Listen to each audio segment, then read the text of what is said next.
नमस्कार साथियों, देव education YouTube channel में आपका स्वागत है।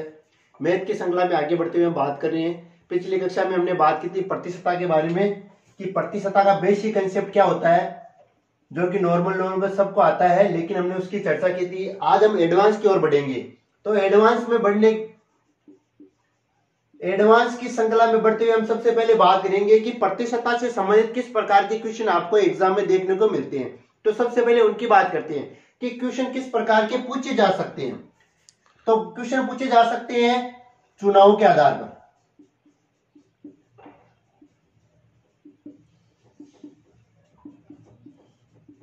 चुनाव के आधार पर पूछे जा सकते हैं कि किसी प्रत्याशी को इतने प्रतिशत वोट मिले हैं, हारने वाले को इतने प्रतिशत वोट मिले हैं, तो कुल कितने वोट पड़े, कितने वैध है, कितने अवैध है। वर्तमान में अभी ये चुनाव का सिलसिला चल रहा है। अभी ग्राम सेवक सरपंच के चुनाव चल रहे हैं। तो उसमें आपसे बेसिक जानकारी के लिए भी पूछ सकते हैं किस सरपंच को कितने वोट मिले हैं, किस सरपंच को कितने वोट मिले हैं, कितने मतों से वह जीत गया है। तो इस प्रकार की क्वेश्चन की चर्चा करेंगे हम। चुनाव के आधार पर जो क्वेश्चन बनेंगे प्रतिशतता में, हम उनमें बात करेंगे। फिर बात करेंगे कि कीमतों में कमी या वृद्धि पर, कीमतों में कमी या वृद्धि हो जाए और कीमतों में वृद्धि हो जाए या कमी हो जाए तो खपत में कितनी कमी या वृद्धि करे, खपत में कितनी कमी या वृद्धि करे।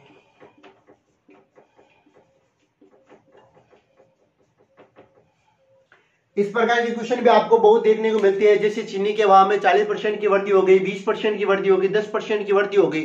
तो हम अपने जो घर की आय है उसमें कितनी कमी करें, या जो अपने घर का खर्चा है उसमें कितनी कमी करें कि हमारे खर्च पर कोई प्रभाव ना पड़े, हमारी आय पर कोई प्रभाव ना पड़े, हमारी बचत पे कोई प्रभाव ना पड़े। तो इस प्रकार के क्वेश्चन भी हम देखने को मिलेंगे। आगे बात करते हैं हम मिश्रण से संबंधित। मिश्रण, एलिगेशन। वैसे एलिगेशन का एक अलग पार्ट होता है, लेकिन प्रतिशतता में भी एलिगेशन आती है मिश्रण से संबंधित।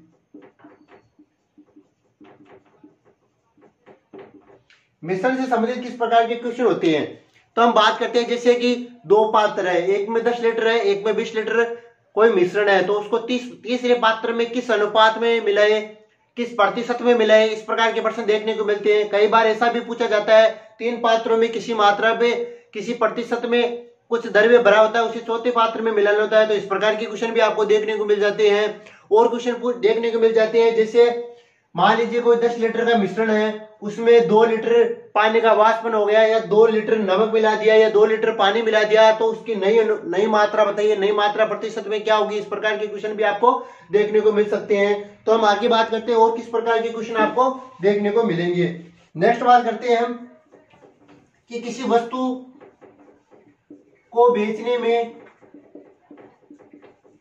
दुकानदार की बेईमानी से संबंधित।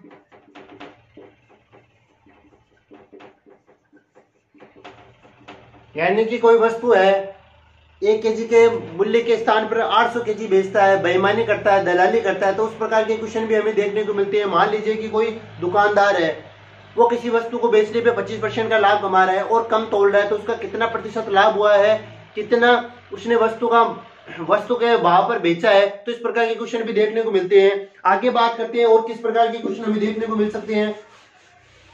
प्रतिशत से जितने भी क्वेश्चन होंगे वो इनसे बाहर नहीं जाएंगे कि तो पहले हमें चर्चा करनी है कि किस प्रकार के क्वेश्चन हो सकते हैं। इसके अलावा आपको एक तो पैटर्न और मिल जाएंगे, जैसे कि कीमतों में वृद्धि या कमी से इतने रुपए में इतना अधिक खरीद सकते हैं। इस प्रकार के क्वेश्चन भी मिल जाते हैं।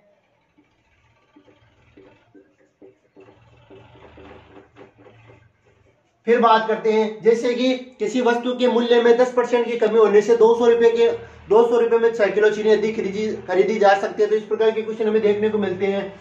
फिर बात करते हैं हम कि जब भिन्नों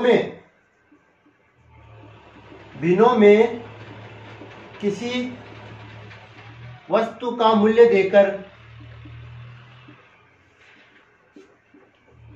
1 रुपए के हिसाब से पूछे तो इस प्रकार के क्वेश्चन भी देखने को मिल सकते हैं कि किसी वस्तु को 2/3 के हिसाब से खरीदा, 4/5 के हिसाब से बेच दिया, तो इस प्रकार के क्वेश्चन भी आपको देखने को मिलते हैं। तो सबसे पहले हम चर्चा करते हैं आज कि प्रति सतह के अंदर जो एडवांस की तरफ बढ़ते हुए हमारे लिए कौन से क्वेश्चन बेस्ट रहेंगे जिनका आना हमारे लिए बहुत जरूरी है, क्योंकि प्रति सतह ही एक ऐसी प्रश्नावली है अगर वो क्लियर है तो आपकी 3-4 प्रश्नावलियां क्लियर है। तो प्रति सतह रिलेटेड है आपके, अगर आपको प्रति सतह आती है तो आपको लाभ हानि,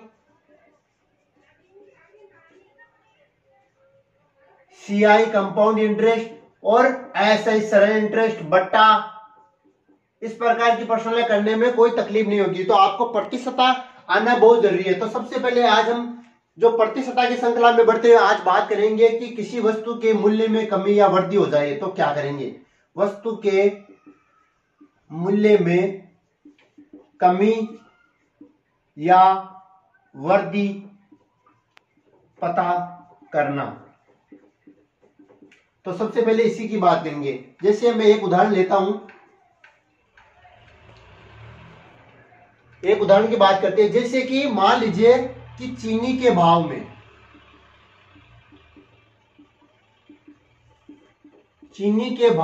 40% की वृद्धि हो गई।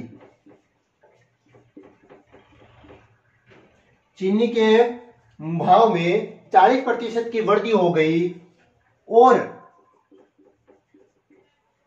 उसका प्रारंभिक मूल्य 50 रुपए पर केजी है, तो वर्तमान मूल्य बताइए। इस प्रकार के क्वेश्चन आपको बेसिक क्वेश्चन है वो देखने को मिलेंगे। अभी एडवांस की ओर बढ़ेंगे। तो हमें पता है कि किसी चीनी का आरंभिक मूल्य 50 रुपए है।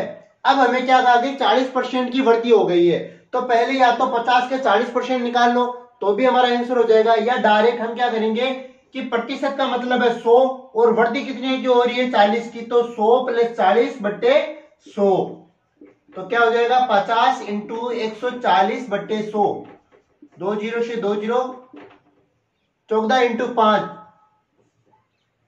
70, तो हम नया भाव क्या हो जाएगा 70। अगर डायरेक्ट निकालना चाहिए तो 50 का 40% 20 और 50 और 20 70। तो इस प्रकार से हम बात करेंगे। अब क्वेश्चनों की बात करते हैं कि क्वेश्चन किस प्रकार के पूछे जाएंगे। अब बात करें, कोई क्वेश्चन है हमारे पास कि एक वस्तु की कीमत में 10% की कमी कर दी जाए। मान लीजिए कोई भी वस्तु है, उसकी कीमत कितने भी रुपए हो, अगर 10% की कमी कर दी जाए तथा बाद में नई कीमत को मूल कीमत में लाने के लिए कितने प्रतिशत की वृद्धि करनी होगी। यानी कि मान लीजिए कि किसी वस्तु की कीमत में पहले 10% की कमी कर दी गई है, अब उसे वापस उसी मूल्य पर लाना है। मान लीजिए 100 रुपए मूल्य था, 10% की कमी कर दी, यानी नया मूल्य क्या हो गया 90 रुपए। अब इस नए मूल्य को वापस 100 रुपए पर लाने के लिए हमें क्या जुगाड़ करना पड़ेगा, इसके लिए हमें इंश्योर करना है। तो सबसे पहले बात करते हैं कि हम प्रॉपर वे क्या कहता है कि जब भी कोई कमी या वृद्धि हो, जब भी एक कमी या एक वृद्धि हो तो क्या करेंगे, सबसे पहले कमी या वृद्धि लिखेंगे और उसके डिवाइड में लिखेंगे 100 प्लस वृद्धि या 100 माइनस कमी इंटू 100। तो ये हमारा फॉर्मूला कहता है कि कमी या वृद्धि जो भी हो उसे पहले ऊपर लिख दो। अगर कमी हो रही है तो 100 माइनस कमी कर दो, अगर वृद्धि हो रही है तो 100 प्लस वृद्धि कर दो, मल्टीप्लाई कर दो 100 से। तो हम क्या करेंगे, 10% की कमी हो रही है, 10 माइनस 100 माइनस 10 90 इंटू 100, तो 1 0 से 1 0, 100/9, तो 11 सही 1/9, 11 सही 1/9 आ जाएगा। यानी कि 10% की कमी कर दी गई। अब उसे मूल कीमत पर लाने के लिए हमें क्या करना होगा, 11 सही 1/9% की वृद्धि करनी पड़ेगी। अब ये तो हो गया हमारा प्रॉपर वे। इसके अलावा हम 100 मान के भी हल कर सकते हैं, भिन्न मान के भी हल कर सकते हैं। भिन्न मान के हल कैसे करेंगे, हमने पहली ही क्लास में चर्चा की थी कि जब भी प्रतिशत में कमी हो उसे भिन्न के रूप में हल करना है। 10% की कमी का मतलब है 1/10 भाग, तो मूल कीमत क्या हो गई 10 रुपए मूल कीमत।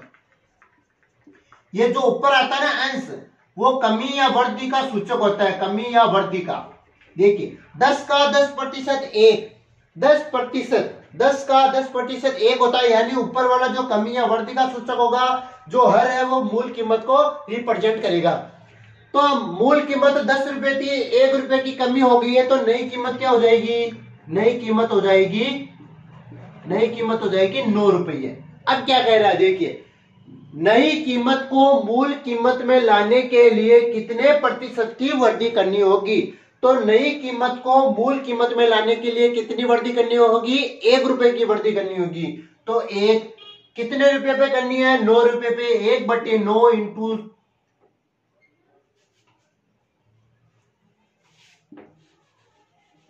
1/9 आ गया हमारे पास। क्या आ गया? 1/9। एक क्या है? एक की तो हमें वृद्धि करनी है, कितने पे करनी है? 9 पे।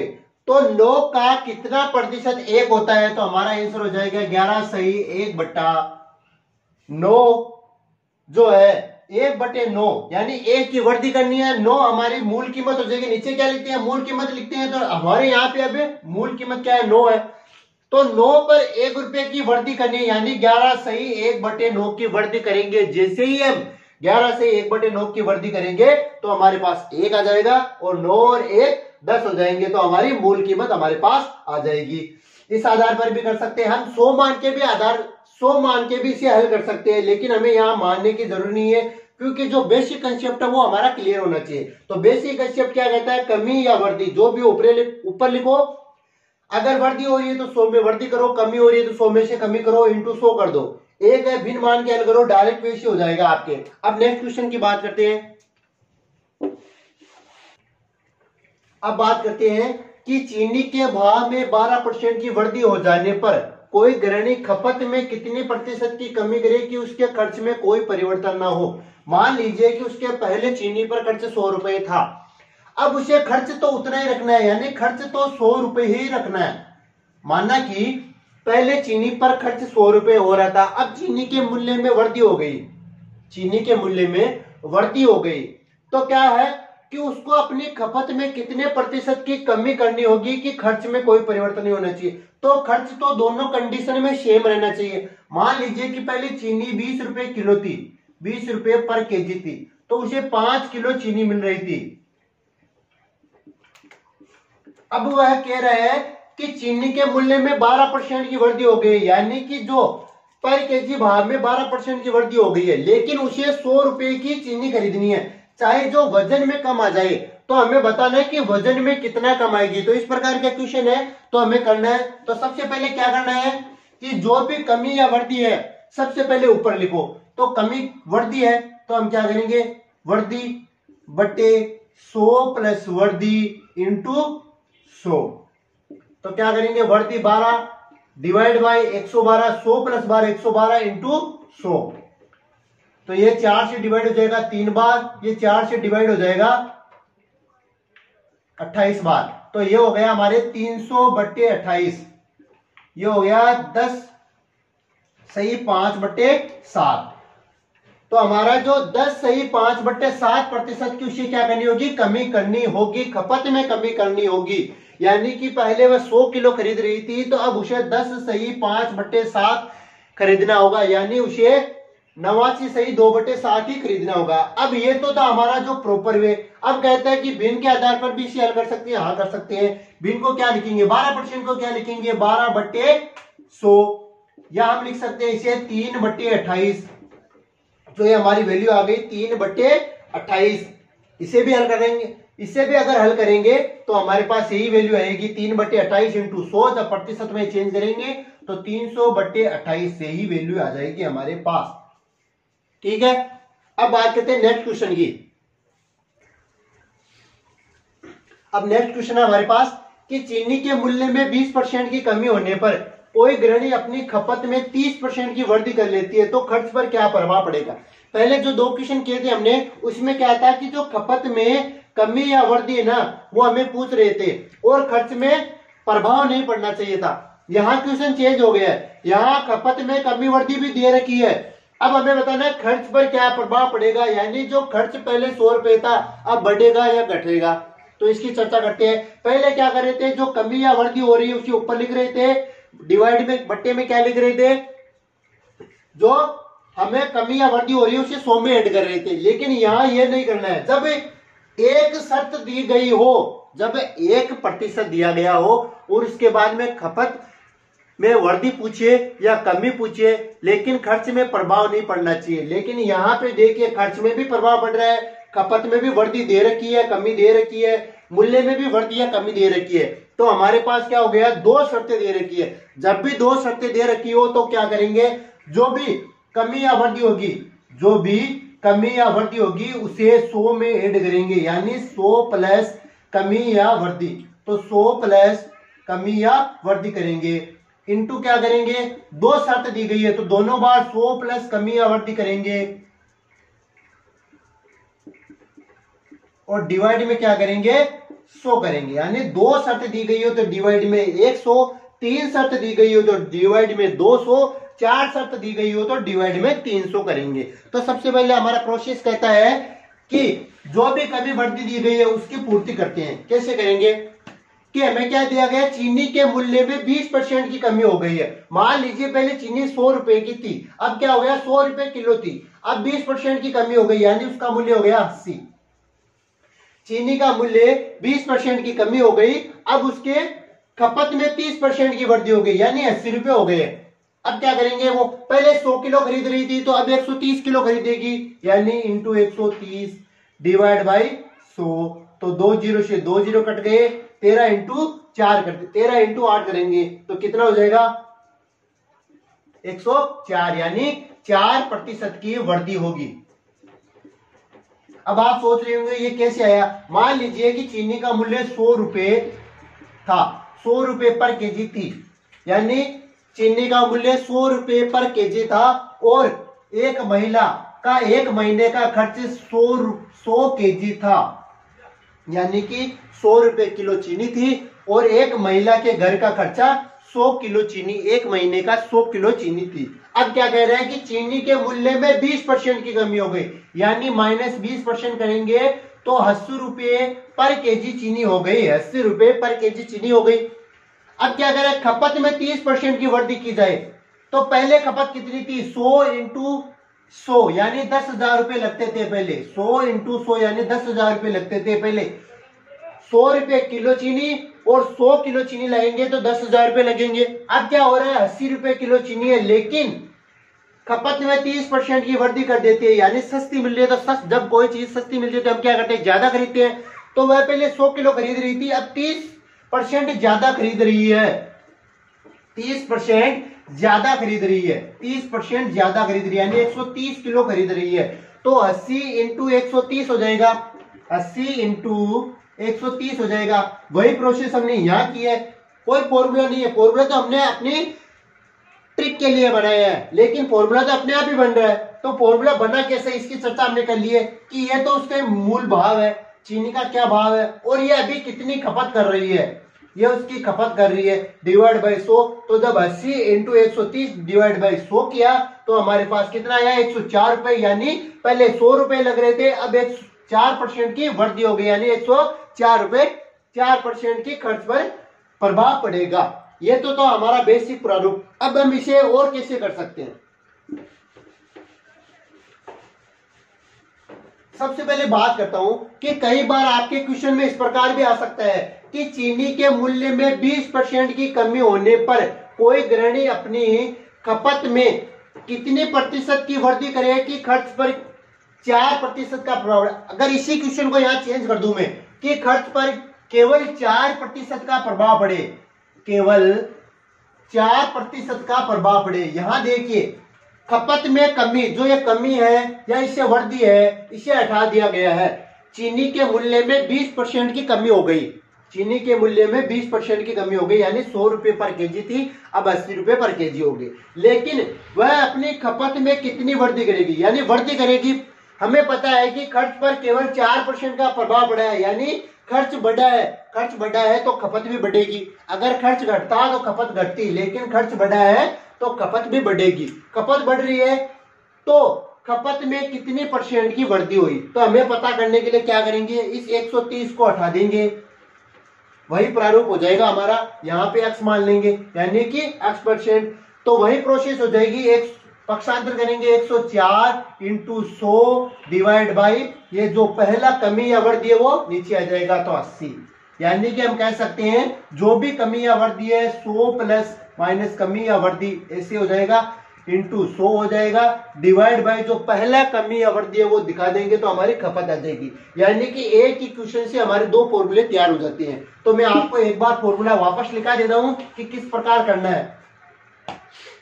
जब कमी या वृद्धि पूछे, जब कमी या वृद्धि पूछे और दो शर्त दी गई हो तो हम क्या करेंगे 100 प्लस माइनस एक्स और 100 plus minus y divide by 100 करेंगे। यानी कि अगर वृद्धि हो रही है तो प्लस करेंगे, कमी हो रही है तो माइनस करेंगे, पहली कंडीशन के लिए। दूसरी खपत के लिए, ये तो है उसके मूल्य के लिए और ये है उसके खपत के लिए, मूल्य के लिए और खपत के लिए। अब यहाँ पे खपत के स्थान पर कोई और संख्या भी दी जा सकती है, जैसे किसी दर्शकों की संख्या में कमी या वृद्धि हो गई, जनसंख्या में कमी या वृद्धि हो गई। तो हमें पता रखना है पहली कमी या वृद्धि, दूसरी कमी या वृद्धि, यहां लिखना है पहली कमी या वृद्धि, दूसरी कमी या वृद्धि डिवाइड बाई 100। ठीक है, अब बात करते हैं दूसरी चीज की कि अगर हमें खपत में कमी या वृद्धि पूछे, खपत में कमी या वृद्धि पूछे, खपत में कमी या वृद्धि पूछे तो कुछ नहीं करना है। जब खपत में कमी या वृद्धि पूछे तो क्या करना है, जो टोटल खर्च में कमी या वृद्धि हुई है, टोटल खर्च में कमी या वृद्धि, खर्च में कमी या वृद्धि क्या करेंगे 100 प्लस माइनस, अगर खर्च में वृद्धि हो गई तो प्लस, 100 में कमी हो गई तो माइनस, डिवाइड बाय जो पहली कमी या वृद्धि, पहली कमी या वृद्धि इंटू 100 कर देंगे। तो हमारा एक क्वेश्चन से दो क्वेश्चन तैयार होते हैं। ध्यान रखना है जब दो कंडीशन दी गई हो, जब दो कंडीशन दी गई हो तो क्या करना है, जब कमी या टोटल कमी या वृद्धि पूछे तो पहले जो कमी या वृद्धि दी गई है, दूसरी कमी या वृद्धि दी गई है उसे ऐड करेंगे 100 में, अगर कमी दी गई तो माइनस करेंगे, डिवाइड बाई 100 करेंगे। जब खपत में कमी या वृद्धि पूछे तो जो कुल खर्च में कमी या वृद्धि दी गई है उसे ऊपर लिखेंगे, यानी जो पक्षांतर करेंगे तो हमारा ये फॉर्मूला ये बन जाता है। पक्षांतर करेंगे जो तो टोटल खर्च में कमी या वृद्धि आएगी वो ऊपर और नीचे हो जाएगा, जो पहली कमी या वृद्धि है वो नीचे हो जाएगा, मल्टीप्लाई 100 हो जाएगा। अब ये तो हमारा बेसिक। अब बात करते हैं कि इस प्रकार के क्वेश्चन और कितने पूछे जा सकते हैं। एक ही क्वेश्चन में आपके मैं 5-7 क्वेश्चन तैयार करा रहा हूं। कैसे करा रहा हूं अब बात करते हैं। ये तो था हमारी अलग अलग संख्या के लिए। अब मान लीजिए सेम संख्या के लिए बोला जाए, सेम संख्या के लिए बोला जाए कि चीनी के मूल्य में 20% की कमी हो पर कोई गृहिणी अपनी खपत में 20% की वृद्धि कर दी जाए तो कुल प्रभाव क्या पड़ेगा, खर्च में कुल प्रभाव क्या पड़ेगा।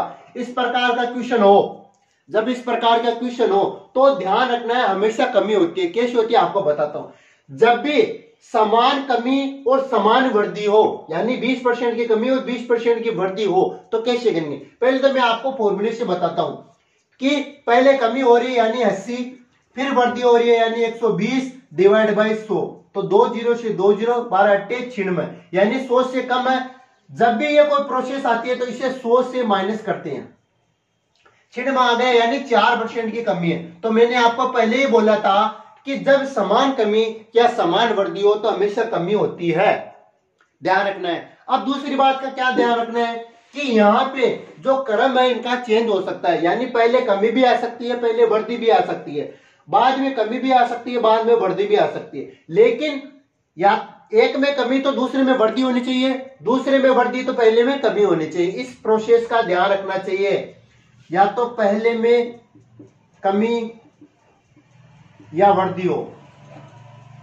अगर पहले में कमी है तो दूसरे में वृद्धि होनी चाहिए, दूसरे में वृद्धि, और पहले में अगर वृद्धि हो तो दूसरे में कमी होनी चाहिए। यह नहीं कि दोनों में वृद्धि हो रही है, दोनों में वृद्धि हो रही है तो जो हमारा पहला प्रारूप था कि दोनों में वृद्धि करते जाएंगे।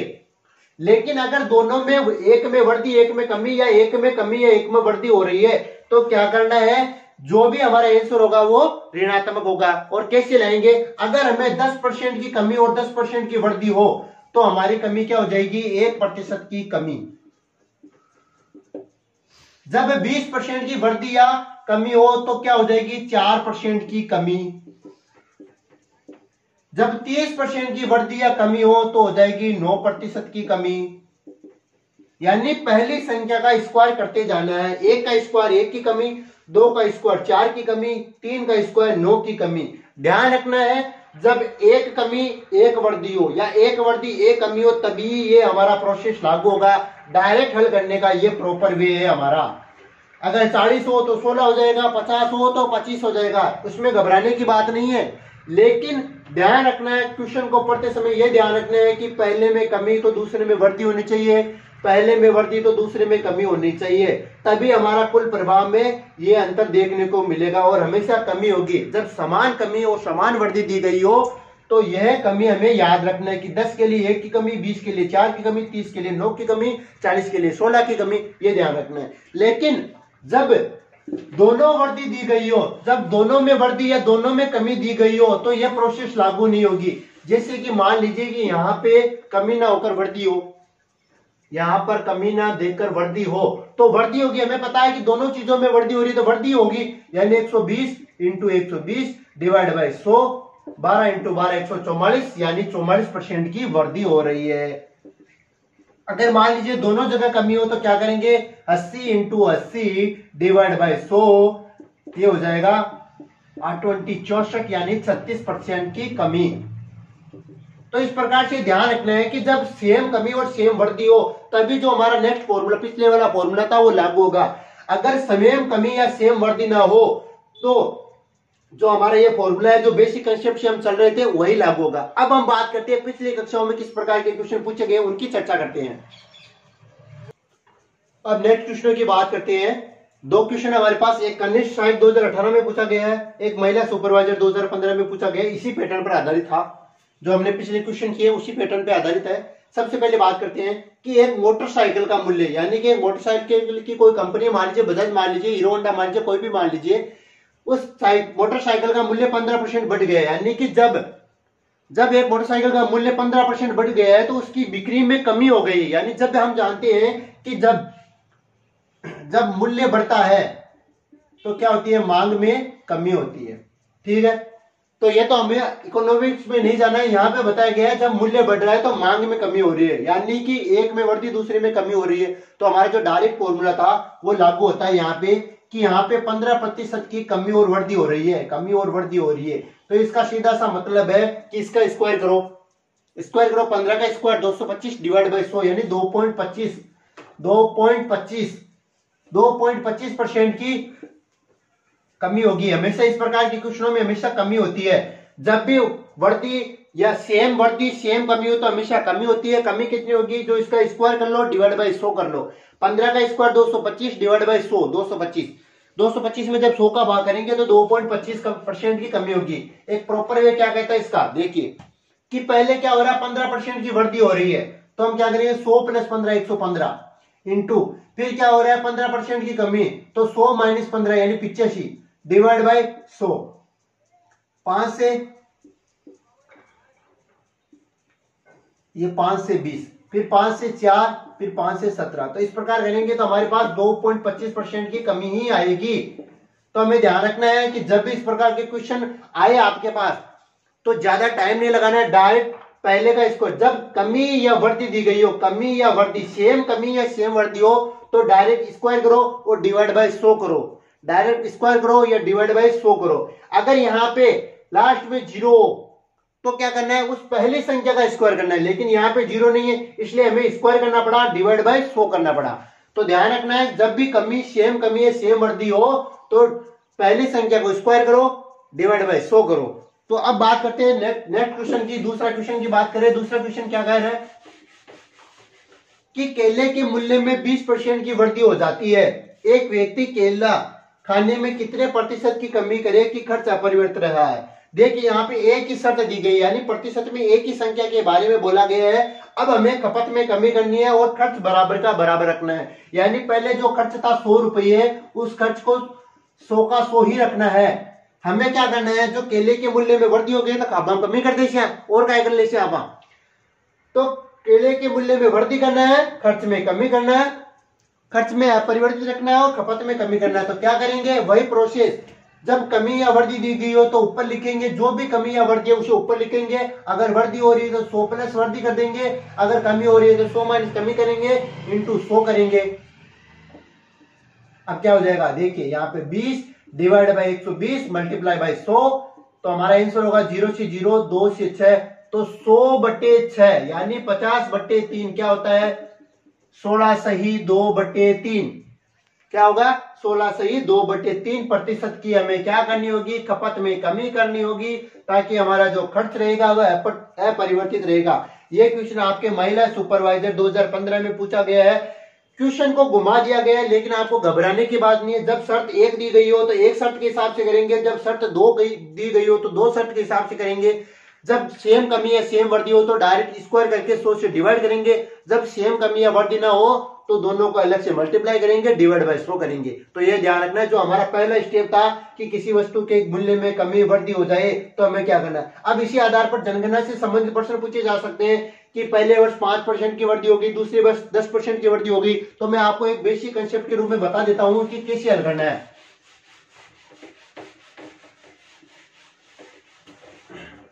कि मान लीजिए कि किसी गांव की जनसंख्या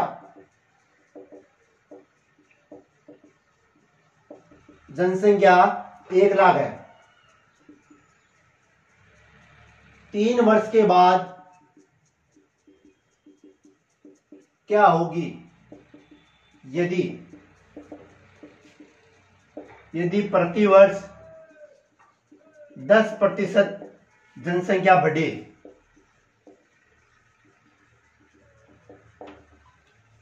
तो वही प्रोसेस हमारी 1 lakh into 110 divide by 100 into 110 divide by 100 into 110 divide by 100 हो जाएगा हमारा। 0 से 2 0, 2 0 से ये 2 0, इस 2 0 से 1 0 और 1 0 कंप्लीट हो गया। जब हम मल्टीप्लाई करेंगे तो जब 11 इंटू 331 और 2 0 यानी हमारे पास क्या हो जाएगी, 1,33,100 जनसंख्या हो जाएगी। तो ये तो हमारे बेसिक कंसेप्ट है, ये तो हमें होना ही चाहिए। कभी कभार क्या होती है कि 3 वर्ष के बाद की जनसंख्या दे दी जाती है, वो 3 वर्ष के पहले की भी पूछी जा सकती है। तो इस प्रकार में घबराना नहीं है, जो बेसिक हमारा कंसेप्ट चल रहा था वही करना है हमें। तो इस प्रकार के क्वेश्चनों से आगे बढ़ते हुए अब हम बात करेंगे कि परीक्षा में जो अंक प्राप्त होते हैं हमें, परीक्षा के प्राप्तांक, उत्तीर्णांक। अब बात करेंगे नेक्स्ट स्टेप की। यह तो हमारा कमी वृद्धि खर्च से संबंधित। इसमें एक प्रकार का क्वेश्चन और भी पूछा जाता है, उसकी पहले चर्चा कर लेते हैं कि जैसे किसी वस्तु के मूल्य में प्रतिशत कमी या वृद्धि हो गई है तो हम इतने रुपए में इतनी चीजें अधिक खरीद सकते हैं। इस प्रकार के क्वेश्चन भी आपको देखने को मिलेंगे, तो उन्हें हल करना सीखते हैं। तो आपके लिए मैं क्वेश्चन लिख रहा हूं, उसके बाद में हल करते हैं। नेक्स्ट क्वेश्चन हमारे पास कि सेब के मूल्य में 20% की कमी होने पर 320 रुपए में 5 केजी सेब अधिक खरीदी जा सकती है। तो आरंभिक मूल्य बताइए, घटा हुआ मूल्य भी बताइए। तो इस प्रकार के क्वेश्चन आपको बहुत ज्यादा मिलेंगे। डायरेक्ट वे से करते हैं कि देखिए 20% की कमी हो रही है। 20% की कमी होने का मतलब जो हमने पहला स्टेप क्या कहता है कि जो भी कमी या वृद्धि हो रही है उसे सबसे पहले उसे लिखा जाए। फिर क्या करेंगे, 100 में से कमी को घटा देंगे और वृद्धि होगी तो उसे 100 में ऐड कर देंगे। जब केवल एक कंडीशन दी गई हो तभी ये करना है। जब 2 कंडीशन दी गई हो तो उन्हें साथ में मल्टीपल करना है, बाद में घटाना है। लेकिन यहाँ पे क्या किया गया है कि एक कंडीशन दी गई है, तो 20% की कमी होने पर 20% की कमी होने का मतलब है 20/80 यानी 100 में से 20 घटा दिया 80। अब क्या कह रहा है कि 320 रुपए में 5 किलो सेब अधिक खरीद रहा है। 320 रुपए में 5 किलो सेब, यानी रुपए को हमेशा ऊपर लिखना है और मास या अमाउंट को नीचे लिखना है, वजन को नीचे लिखना है। तो क्या हो गया हमारे पास, 0 से 0, 8 चौक 32 40, 5 40, 2 इंटू 8 यानी 16 रुपये।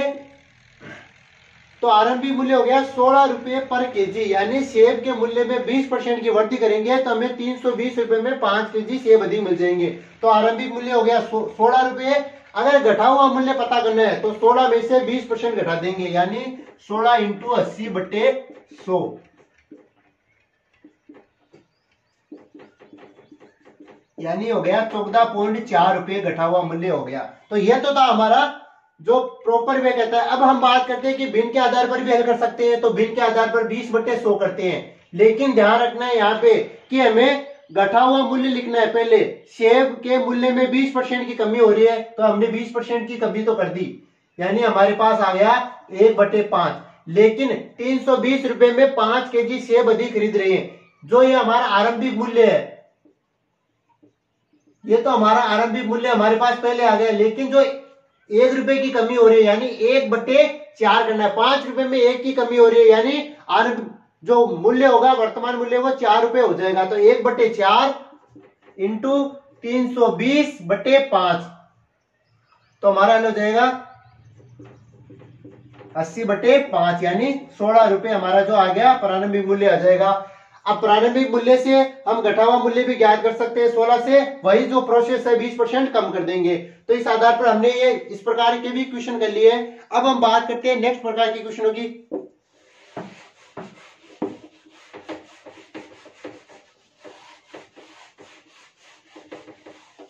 समझ तारा। अब बात करें हम उत्तीर्णांक, प्राप्तांक, पूर्णांक से संबंधित क्वेश्चन आते हैं, उनकी चर्चा कर रहे हैं कि एक परीक्षा है, उस परीक्षा में किसी छात्र ने 30% अंक प्राप्त किए, लेकिन उसके जो उत्तीर्णांक है यानी उत्तीर्ण नंबर है उनसे 16 नंबर कम आए और वह फेल हो गया। दूसरा छात्र है जिसने 40% अंक प्राप्त किए, यानी 40% अंक प्राप्त किया और वो जो पासिंग मार्क्स है यानी उत्तीर्णांक से 14 अंक अधिक है। तो कुल पूर्णांक बताइए। तो हमें पता चल रहा है कि 30% लाने वाला फेल हो रहा है और 40% लाने वाला पास हो रहा है। फेल कितने नंबरों से हो रहा है? 16 नंबरों से, और पास कितने नंबरों से हो रहा है? 14 नंबरों से, यानी 10% मिलाकर क्या बन रहा है कि 16 से तो फेल हो रहा है और 14 से पास हो रहा है, यानी 10% मिलाकर 30 बन रहे हैं। तो 100% बनाकर क्या बनेंगे? 300, यानी हमारा कुल पूर्णांक हो जाएगा 300। कैसे हुआ? देखिए एक बार देखिए कि 30% अंक लाने वाला 16 अंक कम है, यानी उसे पास होने के लिए 30% तो लाना ही है, 16 नंबर वो लाने थे। दूसरा छात्र है जिसे 40% अंक प्राप्त किए, लेकिन पास होने से 14 अंक अधिक लेके आ गया। तो इन दोनों का डिफरेंस निकालेंगे। डिफरेंस क्या है? इन दोनों का डिफरेंस हो गया 10% बराबर 30 है, तो 100% बराबर 300 हो गया।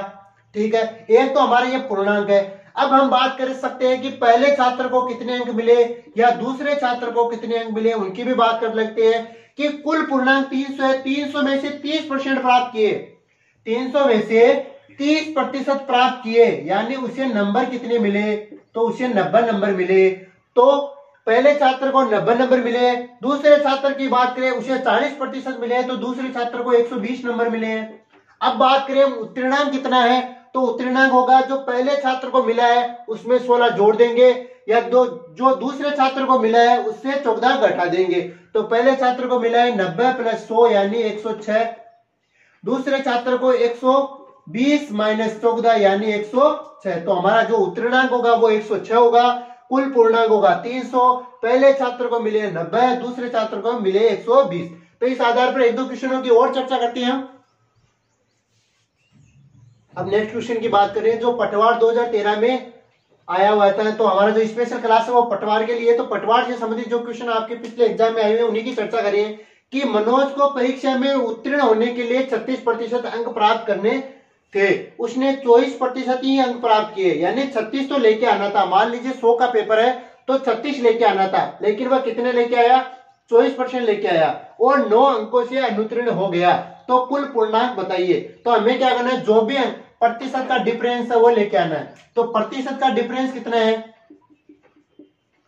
प्रतिशत का अंतर, प्रतिशत का अंतर बराबर होगा कुल नंबर का अंतर। प्रतिशत का अंतर बराबर होगा नंबर का अंतर। तो 36% लेके आने थे, लेके कितने आया 24%, यानी प्रतिशत का अंतर हो गया 12%। और नंबर 9 अंकों से अनुत्तीर्ण हो गया। अगर उसके 9 अंक आते हैं तो वह 36% हो जाते हैं, लेकिन यहाँ क्या हो रहा है 9 अंकों से अनुत्तीर्ण हो रहा है, तो 12% बराबर हो गए 9। तो हमें क्या निकालना है, कुल पूर्णांक निकालना है। तो कुल पूर्णांक हो जाएगा 100 बराबर, 100% बराबर हो जाएगा 9 डिवाइड बाय 12 इंटू 100। 3 से 3 बार, 3 से 4 बार, 4 से 25 बार, तो 25 इंटू 3 75 हो गया। तो कुल पूर्णांक हो गया 75। अगर हमें यहाँ ये भी पूछ सकता है कि जो कुल पूर्णांक है तो इसको कितने प्रतिशत अंक प्राप्त, उसको कितने अंक प्राप्त हुए, या कुल उत्तीर्णांक कितना था, तो हम निकाल लेंगे। कुल उत्तीर्णांक था 75 इंटू 36/100 हो जाएगा, ये 3 और ये 4, यानी 27 नंबर उसे लेके आने थे। अगर उसे पास होना है तो उसे 27 नंबर लेके आने थे, लेकिन वह 9 अंकों से अनुत्तीर्ण हुआ है, तो 9 अंक कम बता देंगे, तो उसके इतने नंबर बने। तो इस आधार पर हम पता कर सकते हैं कि कितने उत्तीर्णांक होंगे, कितने प्राप्तांक होंगे, कितने पूर्णांक होंगे। तो ये तो हमारा था जो परीक्षा से बेस्ट क्वेश्चन था। इसके अलावा हम बात करेंगे और क्वेश्चनों की। अब नेक्स्ट क्वेश्चन की बात करें जो हमारे प्राप्तांक से संबंधित था, लेकिन इसमें क्या हुआ है, अलग बात की गई है। क्या बात की गई है कि किसी परीक्षा में 30% छात्र अंग्रेजी में और 40% छात्र गणित में तथा 10% छात्र दोनों विषय में फेल होते हैं, तो पास होने वाले छात्रों का प्रतिशत बताइए। तो सबसे पहले एक बात करते हैं कि अंग्रेजी में फेल होने वाले 30% है और गणित में फेल होने वाले 40% है। यानी मान लीजिए कि 100 छात्र है, 100 में से 30 अंग्रेजी में फेल हो गए और 40 मैथ में फेल हो गए, लेकिन 10% छात्र है जो इसमें भी आ गए और इसमें भी आ गए, यानी जो अंग्रेजी में भी फेल हुए और मैथ में भी फेल हुए, यानी दोनों में फेल हो गए। तो दोनों में फेल हुए इसका मतलब इन्हें 30 में भी काउंट कर लिया है, जो मैथ में फेल हुए उन्हें 40 में भी काउंट कर लिया, यानी दोनों में वो काउंट हो चुके हैं। तो क्या करेंगे, 30% प्लस 40%, दोनों टोटल फेल होने वाले हैं। ये तो हमें पता चल रहा है, लेकिन जो 10% है इसमें भी काउंट हो चुके हैं और इसमें भी काउंट हो चुके हैं, तो दोनों में काउंट हो चुके हैं, यानी उन्हें 10% को घटा देंगे, तो हमारे पास क्या आएगा 60% आएगा। 60% छात्र है जो फेल हो चुके हैं, तो पास होने वाले छात्र कितने हो जाएंगे, पास होने वाले हो जाएंगे 40%, यानी 60 फेल हो रहे हैं, 100 में से 60 फेल हो रहे हैं, इसका मतलब 40 पास हो रहे हैं। तो जो जब भी दोनों का कॉमन दिया जाए, या तो पास होने वाले का दिया जाए या फेल होने वाले का दिया जाए, तो टोटल में से उसे माइनस करना है जो भी हमें दिया गया है। अब बात करते हैं नेक्स्ट क्वेश्चन की, कि किसी परीक्षा में 20% छात्र विज्ञान में 20% छात्र है और 10% छात्र अर्थशास्त्र में, 10% छात्र अर्थशास्त्र में, जबकि 5% दोनों विषय में फेल हो रहे हैं, यानी 5% ऐसे हैं जो इसमें भी आ गए और इसमें भी आ गए। तो हम क्या करेंगे, पहले दोनों को ऐड करेंगे, तो 20 प्लस 10 कितने हो गए 30, 30 में से 5 को माइनस कर देंगे, तो हमारे पास हो जाएगा 25%। यदि 70 छात्र दोनों विषय में फेल हुए, तो दोनों विषय में फेल होने वाले 25% है, तो 25% बराबर हमें दिया गया 70, तो टोटल बताना है, यानी 100 बराबर बताना है, तो 100 बराबर हो जाएगा 280। अब हमें एक एक का भी पूछ सकता है कि विज्ञान में कितने फेल हुए, तो 280 का 20% निकाल लेंगे, अर्थशास्त्र में कितने फेल हुए, तो 280 का 10% निकाल लेंगे। अगर दोनों विषयों की चर्चा की जाए कि दोनों विषयों में कंबाइंड फेल होने वाले 5% है, तो 280 का 5% निकाल लेंगे। तो इस प्रकार से जो हमारा परीक्षा से संबंधित क्वेश्चन थे वो तो हमने हल कर लिए। अब हम बात करेंगे कि चुनाव से संबंधित क्वेश्चन किस प्रकार के होंगे और उन्हें कैसे हल करना है। तो जब भी चुनाव से संबंधित क्वेश्चन आते हैं तो किस प्रकार के क्वेश्चन पूछे जाएंगे, कि जब हमारे पास चुनाव से संबंधित क्वेश्चन आएंगे तो उनमें मुख्य बात का ध्यान रखना है कि कुल वेद मत कितने हैं, यानी कि मान लीजिए कि किसी क्षेत्र विशेष में 100 मत है, तो उनमें से कितने वेद मत है, कितने व्यक्तियों ने अपना मत का प्रयोग नहीं किया, कितने पंजीकृत मत है, जीतने वाले को कितने मत मिले और हारने वाले को कितने मत मिले। और कितने मतों से विजय हुआ, इन चीजों का हमें पता होना चाहिए। कितने मतों से विजय हुआ, तो इनसे संबंधित हमारा क्वेश्चन पूछा जा सकता है कि कितने पंजीकृत मत है, कितने वैध है, कितने अवैध है, मत का प्रयोग किन्होंने नहीं किया, फिर जीतने वाले को कितने प्रतिशत मिले, हारने वाले को कितने प्रतिशत मिले, कितने मतों से वह विजय हुआ। तो अब हम बात करेंगे कि चुनाव से संबंधित क्वेश्चन कैसे होंगे और कैसे हल करेंगे। अब बात कर रहे हैं हम चुनाव से संबंधित क्वेश्चन किस प्रकार के आपसे पूछे जा सकते हैं। कुछ क्वेश्चनों की चर्चा करते हैं कि एक चुनाव में 2 प्रत्याशी थे, एक प्रत्याशी को 75% मत प्राप्त हुए और 800 मतों से जीत गया, तो कुल मत बताइए। तो हमें सीधा सा पता चल रहा है कि जीतने वाले को कितने मिल रहे हैं, जीतने वाले को 75% मिल रहे हैं, और 2 ही प्रत्याशी है, तो हारने वाले को कितने मिलेंगे, हारने वाले को मिलेंगे 25%। कि मान लीजिए कि यहां बताया गया 2 प्रत्याशी है, मान लीजिए कि कुल मत 100% है, तो जीतने वाले को 75% है, तो हारने वाले को 25 मिलेंगे। अब इन दोनों का डिफरेंस ही होगा, वही जब इन दोनों का डिफरेंस होगा वही डिसाइड करेगा कि कौन जीतेगा कौन हारेगा। तो यहाँ पे डिफरेंस है वो है 800 मतों का, और प्रतिशत कितना है 50, यानी इन दोनों का डिफरेंस प्रतिशत में और मतों का डिफरेंस जो कि दोनों बराबर हो गए, तो जो प्रतिशत का डिफरेंस है वो तो है 50% और मतों का डिफरेंस है वो 800, तो 50% बराबर 800 है, तो 100% बराबर कितने होंगे 1600। ये तो हो गया हमारा प्रतिशत के हिसाब से। अब इसे 100 मान के भी हल कर सकते हैं। मान लीजिए कि कुल मत 100 है, 100 में से जीतने वाले को कितने मिले हैं 75%, यानी 75, और हारने वाले को मिले हैं 25, तो वह कितने मतों से जीता है, तो वह 50 मतों से जीता है। अब ये तो हमारी बात होगी कि 50 मतों से जीता है, लेकिन पर्सन क्या कह रहा है 800 मतों से जीता है, यानी 50 बराबर 800 है, तो हमें 100 बराबर लेके आना है, वही हो गया 1600। ये तो हो गया हमारा पहला क्वेश्चन। अब दूसरे क्वेश्चन की बात कर रहे हैं।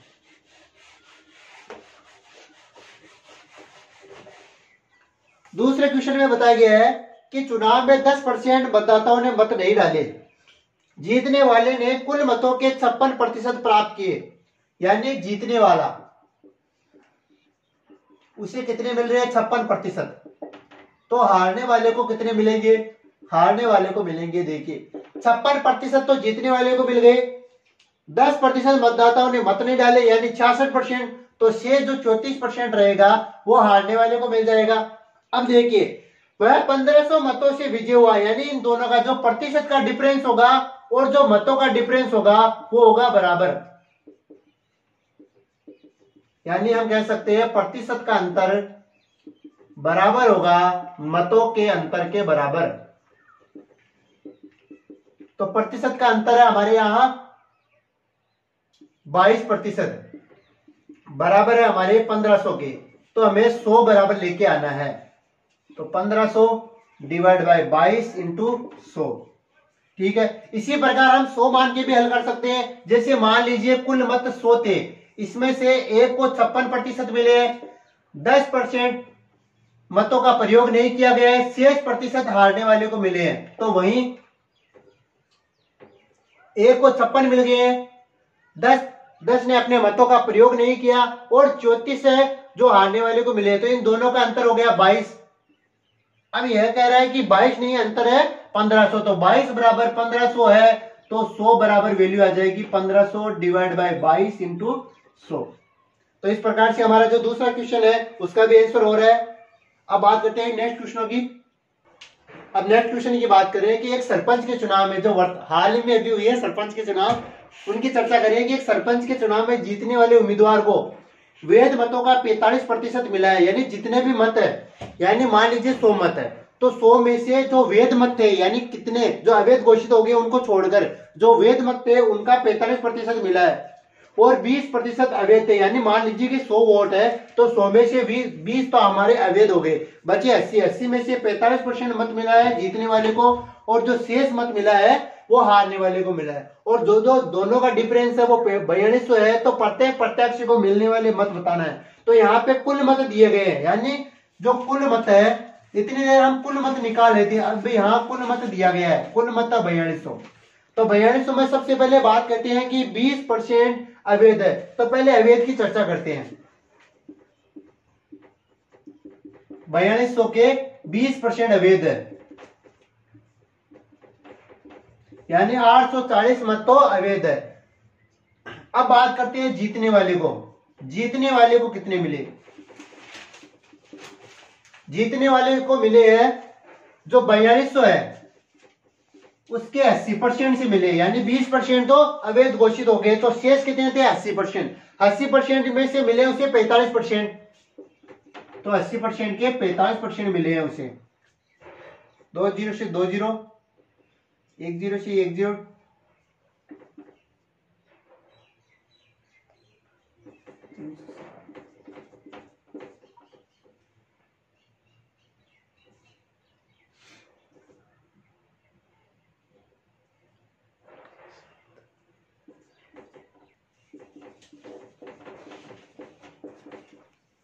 ये हो गए हमारे 15,120। 15,120 डिवाइड बाई 10 यानी 1512 मत मिले हैं उसे। तो जीतने वाले को 1512 मत मिले हैं। 840 मत है वो हमारे पास अवैध हो गए। तो शेष मत जो दूसरे प्रत्याशी को मिले उसकी भी चर्चा कर लेते हैं कि शेष मत कितने मिले हैं। तो शेष मत है हमारे पास 4200। टोटल मत थे 4200। 4200 में से 840 मत तो हो गए हमारे अवैध और 1512 एक दूसरे प्रत्याशी को मिल चुके हैं। तो जो शेष बचेंगे वही हमारा आंसर होगा। तो आंसर क्या होगा? 4200 माइनस 2352। जब हम इससे शेष निकालेंगे तो जो हमारा जो आंसर होगा वो हमारा होगा आंसर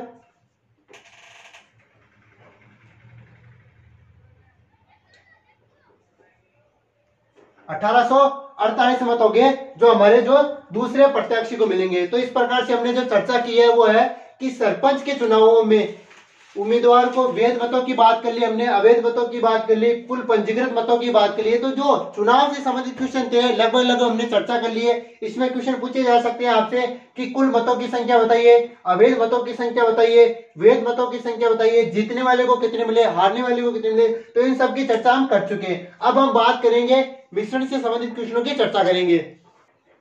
अब हम बात करेंगे मिश्रण से संबंधित क्वेश्चनों की। तो मिश्रण से संबंधित क्वेश्चन किस प्रकार से आपको पूछे जा सकते हैं उनकी चर्चा करते हैं। मिश्रण में ध्यान रखना है कि मान लीजिए कि कोई एक पात्र है और ये कोई एक पात्र है। मान लीजिए इसमें जल है और इसमें दूध है। अब इन दोनों को, इसमें 2 लीटर है और इसमें 5 लीटर है। तो हमें क्वेश्चन पूछा जा सकता है कि निम्न जल से इतना प्रतिशत हमने जल से भरा हुआ पात्र था उसमें इतना प्रतिशत लिया है, दूध से भरा हुआ पात्र इसमें इतना प्रतिशत लिया है। तो कुल मिश्रण की मात्रा जो प्रतिशत इससे लिया है और जो प्रतिशत इससे लिया है वो हम ऐड कर लेंगे। मान लीजिए इससे 50% लिया यानी 1 लीटर और इससे मान लीजिए 20% लिया है तो इसका भी 1 लीटर यानी टोटल मात्रा हो जाएगी 2 लीटर। तो इस प्रकार के क्वेश्चन आपसे पूछे जा सकते हैं। और क्या पूछे जा सकते हैं उनकी भी चर्चा करते हैं कि और क्या पूछे जा सकते हैं। ये तो हमारा जो बेसिक पूछे जा सकते हैं। अब पूछे जा सकते हैं, मान लीजिए कि कोई एक मिश्रण है, जैसे चीनी और पानी का मिश्रण है। अब मान लीजिए कि टोटल मिश्रण है 10 लीटर। टोटल मिश्रण है 10 लीटर। अब हमें बोल दिया जाए कि चीनी की मात्रा बढ़ा दी जाए या चीनी की मात्रा में कमी कर दी जाए और पानी का प्रतिशत वही सेम जो पहले था वही रखा जाए। मान लीजिए कि 10 लीटर है उसमें 60 लीटर चीनी और 40 लीटर पानी है, यानी 6 लीटर चीनी है और 4 लीटर पानी हो गया। अब हमें बता दिया, अब हमें कहा जाए कि इसमें 2 लीटर की, इस मिश्रण में 2 किलो चीनी मिला दी जाए तो चीनी और पानी का प्रतिशत क्या होगा। तो हमें बताया कि जो पानी की मात्रा है उसमें परिवर्तन नहीं हुआ है, यानी वो तो नो चेंज रहेगा। अब हमें चीनी की मात्रा में वृद्धि करना है तो क्या करेंगे, 6 + 2 और 4 लीटर जो पानी सेम है वो हो जाएगा। तो हमारे टोटल हो जाएगा 8 और 4। तो अब नई मात्रा हो जाएगी, यहां देखिए 60 और 40 की मात्रा है, यहां क्या मात्रा हो जाएगी 8 और 4। 8 और 4 की मात्रा हो जाएगी यहाँ पे ये इससे दोगुना हो गया, देखिए ये 1 हो गया, ये 2 हो गया, तो ये इससे दुगना हो गया। अगर बात करें तो ये 33% है तो ये 66% हो जाएगा। अगर ये 50% है तो ये 100% हो जाएगा, यानी इससे दुगना हो जाएगा। पहले क्या था, 60 और 40 का प्रतिशत था, लेकिन चीनी में हमने मात्रा मिलाई है तो वो पहले में ही परिवर्तन हो गया, दूसरे में कुछ परिवर्तन नहीं है। तो हमें ध्यान रखना इस प्रकार के जब भी क्वेश्चन हो तो जिसमें कोई परिवर्तन नहीं हुआ है, जिसमें कोई परिवर्तन नहीं हुआ है उसको आधार मानते हुए हल करेंगे। तो हम क्वेश्चनों की चर्चा करते हैं कि क्वेश्चनों को कैसे हल करेंगे। एक क्वेश्चन है कि 100 लीटर का मिश्रण है जिसमें एल्कोहल और पानी है, तो एल्कोहल की मात्रा 30% और शेष पानी है, यानी पानी की मात्रा हो जाएगी 70%। यदि 20 लीटर पानी और डाल दिया जाए, यानी कि जिसमें परिवर्तन हो रहा है वो है पानी, यानी पानी की मात्रा में परिवर्तन हो रहा है। तो सबसे पहले हम मात्रा निकालेंगे। तो टोटल मिश्रण है 100 लीटर। अब मात्रा निकालते हैं तो मात्रा एल्कोहल की है 30% यानी 30 और पानी की है 70% यानी 70। अब क्या हो रहा है कि 20 लीटर पानी मिलाया जा रहा है, 20 लीटर पानी मिलाया जा रहा है, तो 90 और इसका हो जाएगा 30, तो टोटल हो जाएगा 120 लीटर। 120 लीटर। तो हमें बताना है जो एल्कोहल की मात्रा है, तो 120 का कितना प्रतिशत 30 होता है, तो 120 का कितना प्रतिशत 30 होता है, तो 30/120 इंटू 100 हो जाएगा, तो ये हो जाएगा हमारे पास 25%। देखिए कि 100 लीटर मिश्रण में 30% एल्कोहल है, 100 लीटर मिश्रण में 30% एल्कोहल है, यानी 100 लीटर का मिश्रण है, मात्रा हो गई 30 लीटर की। अब शेष पानी है यानी 70 लीटर पानी है। यदि 20 लीटर पानी और डाल दिया जाए, यानी पानी 20 लीटर और डाल दिया जाए, तो पानी की मात्रा हो जाएगी 90 और एल्कोहल की मात्रा वही की वही सेम रहेगी, नो चेंज इसमें। देखिए तो ये हो गई 30 और ये हो गई 90, तो टोटल मात्रा हो गई 120। अब हमें बताना है कि एल्कोहल की मात्रा जो कि प्रतिशत में बतानी है, तो प्रतिशत में निकालने के लिए हम क्या करते हैं, जिसकी भी मात्रा निकालते हैं उसे ऊपर लिखेंगे, डिवाइड में कुल मात्रा इंटू 100, तो 25% हो गए हमारे पास ये एल्कोहल की मात्रा। अब हम इसे दूसरे वे से भी कर सकते हैं। कैसे करेंगे, हमने चर्चा की थी कि जो भी नो चेंज है उसके आधार पर हल करना है, जो भी नो चेंज है, तो चेंज कौन सा है, नो चेंज कौन सा, एल्कोहल। तो 100 लीटर में एल्कोहल की मात्रा थी 30%, 100 लीटर में एल्कोहल की मात्रा थी 30%। अब हमारे पास क्या होगा, 120 लीटर मिश्रण हो गया, उसमें भी मात्रा सेम रहेगी, उसमें भी मात्रा क्या रहेगी, सेम, लेकिन अब हमें मात्रा का पता नहीं है, यानी एल्कोहल नो चेंज था, एल्कोहल के हिसाब से हल करेंगे, ये एल्कोहल के आधार पर है। दोनों एल्कोहल क्या होंगे, बराबर होंगे, क्योंकि उसकी मात्रा में परिवर्तन नहीं हुआ है। परिवर्तन किस में हुआ, उसके प्रतिशत में परिवर्तन हुआ है। उसकी मात्रा सेम है, पहले जितनी मात्रा थी अभी उतनी मात्रा है, उसके मात्रा में नो चेंज है। हम क्या करेंगे, पहले जो मात्रा है और अब जो मात्रा है वो बराबर है, लेकिन प्रतिशत में परिवर्तन है, तो प्रतिशत को चेंज करेंगे। कैसे करेंगे, इस प्रतिशत से ये प्रतिशत हट जाएगा। कैसे, अगर यहाँ पे डिवाइड बाय 100 करे और यहाँ पे भी डिवाइड बाय 100 करे तो ये 100 से 100 हट जाएगा। अब क्या करेंगे, 30 से ये 4 बार डिवाइड हो जाएगा और 4 से ये 25 बार डिवाइड हो जाएगा, तो x बराबर 25% हमारा आंसर आ जाएगा, जो पहले भी हमने चर्चा की है। तो इस प्रकार से ध्यान रखना है, जहां भी नो चेंज हो उसे हल करना है। नेक्स्ट क्वेश्चन की बात करते हैं। अब बात करें, दूध और जल के 80 लीटर मिश्रण में 10% जल है, इसमें कितना जल और मिलाया जाए कि नए मिश्रण में जल की मात्रा 20% हो जाए। कि एक मिश्रण है, उस मिश्रण की मात्रा 80 लीटर, उसमें दूध और जल की मात्रा निकालनी है, तो 10% जल है, यानी कि 8 लीटर जल है, तो 72 लीटर हो गया हमारे पास दूध। 10%, 80 का 10% क्या हो गया, 8 लीटर, तो 8 लीटर जल है और दूध हो गया 72%। अब क्या करें, इसमें कितना जल और मिलाया जाए, यानी जल की मात्रा में वृद्धि हो रही है लेकिन दूध की मात्रा सेम है, तो मिश्रण में जल की मात्रा 20% हो जाए। तो मिश्रण में जल की मात्रा 20 करने के लिए जब जल x मिलाएंगे तो टोटल मिश्रण की मात्रा भी x हो जाएगी, 80 + x हो जाएगी, यानी जल की मात्रा में x की वृद्धि करेंगे तो कुल मिश्रण में भी x की वृद्धि हो जाएगी, तो कुल मिश्रण हो जाएगा 80 + x। अब क्या करें, 80 + x बराबर है जल की मात्रा 20% हो जाएगी। जल की मात्रा 20% करने के लिए हम क्या करेंगे, 80 + x के 20% निकालेंगे, जो है 8 + x, 8 + x, यहाँ 0 से 0, 2 से 5, तो 80 + x बराबर हो जाएगा हमारे पास 40 प्लस 5x, 80 प्लस x बराबर हो जाएगा 40 प्लस 5x। ये x इधर गया तो यहाँ पे हो जाएगा 4x, ये 40 इधर है तो यहाँ पे हो जाएगा 40, 4x बराबर 40 है तो x बराबर हो जाएगा हमारे पास 10। यानी हम 10 लीटर जब जल मिलाएंगे, जब 10 लीटर जल मिलाएंगे तो हमारे पास जल की मात्रा 20% हो जाएगी। ये तो हमारा जो नॉर्मल वे। अब हम बात करते हैं कि डायरेक्ट कैसे कर सकते हैं। जब भी किसी मिश्रण में किसी पात्र में या किसी मिश्रण में अगर किसी, चाहे दूध हो, चाहे जल हो, चाहे अल्कोहल हो, स्पिरिट को, अगर किसी की मात्रा में परिवर्तन नहीं हो रहा है तो उसी आधार पर अमल करेंगे। तो क्या है कि हमारे पास 80 लीटर मिश्रण है, उसमें देखिए दूध 9 परिवर्तन है तो दूध की मात्रा कितनी है, 10% जल की है तो दूध की मात्रा हो गई 90%। अब हमें बताया जा रहा है कि इसमें जल मिलाया गया है, दूध नहीं मिलाया गया, जल मिलाया गया है और मिश्रण में जल की मात्रा 20% हो जाएगी। तो हम मान लेते हैं कि टोटल मात्रा x लीटर हो जाएगी और उसमें वापस दूध की मात्रा 80% हो जाएगी। तो ये प्रतिशत से प्रतिशत यहाँ कैंसिल हो गया, 80 से 80 यहाँ कैंसिल हो गया तो x बराबर हो गया 90। पहले कितने था, पहले था 80, तो 90 में से जब 80 माइनस करेंगे तो हमारे पास आ जाएगा 10 लीटर। जो नई मात्रा होगी वो 10 लीटर आ जाएगी। तो इस प्रकार से ये हमारा क्वेश्चन हो गया। अब हम लास्ट क्वेश्चन बात करेंगे एक और। नेक्स्ट क्वेश्चन है, एक तरबूज का वजन 10 किलो है, उसमें 90% पानी है। 4 दिन बाद कुछ पानी का वाष्पीकरण हो गया, यानी मतिरो सूख गया है तथा उसमें 70% पानी शेष बचा। यानी जो गुद्दी है ना वो तो नो चेंज है, लेकिन पानी पहले 90% था अब 70% रह गया, यानी 20% की कमी हो गई है पानी में। तो बताओ कितना किग्रा पानी का वाष्पीकरण हो गया, कि पानी कितना निकला है। तो हम मान लेते हैं कि x किग्रा पानी निकला है। तो क्या करेंगे, जो नो चेंज है उसके आधार पर करेंगे। नो चेंज क्या है, जो तरबूज है उसके अंदर जो गुद्दी आती है, जो फल वाला भाग है उसकी चर्चा करें कि 10 किलो के अंदर जो फल वाला भाग है वो 10% है।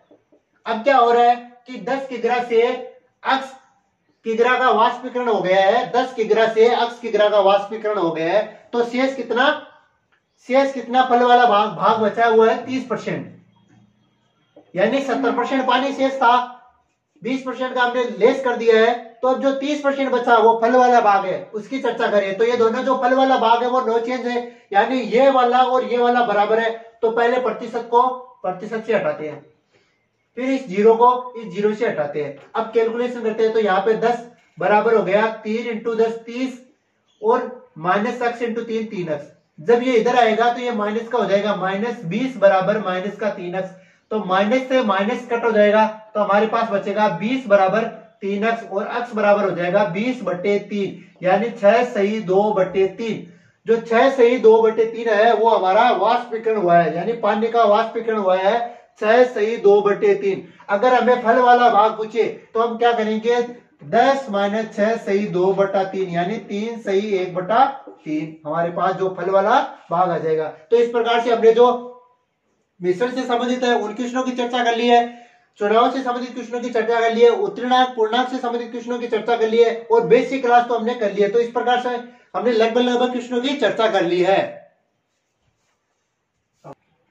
आज की क्लास हम यही समाप्त करते हैं। प्रतिशत से संबंधित जो क्वेश्चन बन सकते थे उनकी हमने चर्चा कर ली है, और क्वेश्चन होंगे वो आपके लिए हम मॉडल टेस्ट सीरीज लेके आएंगे, उसमें लगभग क्वेश्चनों की चर्चा वापस करेंगे कि क्वेश्चनों को कैसे हल करना है।